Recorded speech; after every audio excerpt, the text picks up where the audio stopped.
بسم اللہ الرحمن الرحیم۔ معظم ناظرین گرامی، ہم نے اکثر مشاہدہ کیا ہے کہ ایک پرندہ جو ہمیشہ اور ہمہ وقت ڈرا ہوا رہتا ہے،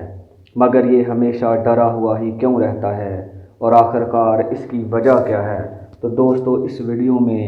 میں آپ کو کوے کے ہمیشہ ڈرے ہوئے رہنے کی وجہ بتاؤں گا کہ آخر اس کے ساتھ ایسا کیا ہوا ہے اور یہ ڈر کی کیفیت کوے کے ساتھ ہی آخر کیوں ہے۔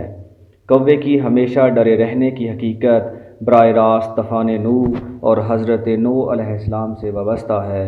حضرت نوح علیہ السلام کی کشتی طوفان کے تھپیڑوں میں 6 ماہ تک چکر لگاتی رہی،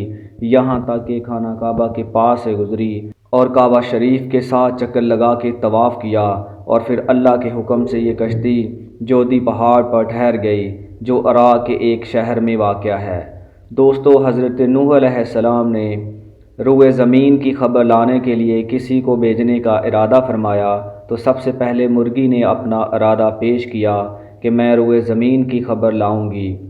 حضرت نوح علیہ السلام نے مرغی کو پکڑ کر اس کے بازو پر مہر لگا کر کہا کہ تو کبھی بھی لمبی اڑان نہ ہو سکے گی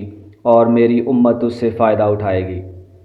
اس کے بعد حضرت نوح علیہ السلام نے روئے زمین کی خبر لانے کے لیے کوے کو بھیجا تو کوا ایک مردار دیکھ کر اس پر گر پڑا اور واپس نہ آیا، تو حضرت نوح علیہ السلام نے کوے پر لعنت فرما دی اور اس کے لیے بددعا فرما دی کہ وہ ہمیشہ خوف میں مبتلا رہے۔ چنانچہ کوے کو بھی پناہ نہیں ہے، اور یہی وجہ ہے کہ حضرت نوح علیہ السلام کی بددعا کی وجہ سے کوا ہمیشہ ڈرا ہوا رہتا ہے۔